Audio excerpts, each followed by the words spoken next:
大家 inspector 咧就喺樓下度做緊嘢啦，咁我就唔想阻住佢，咁我上嚟樓上。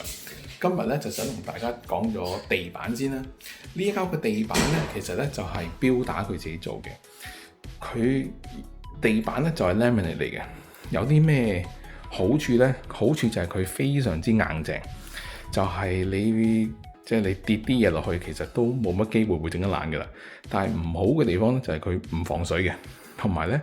好多標打咧，我留意到咧，因為佢哋好多師傅一齊做啊，佢哋咧就唔會等大家噶啦。咁你有你做，佢有佢做咁樣。因為呢個原因咧，你所有見到啲門口邊位咧，佢哋就唔等噶啦，一路咁就去到前邊呢一度兩條 T-mold 喺度。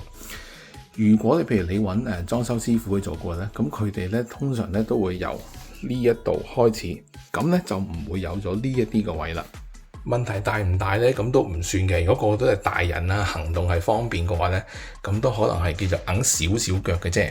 但係如果你有老人家、小朋友有學行車嘅話呢，你有呢一啲嘅 T-mold嘅話呢，咁佢出入嗰度呢就要小心啲啦。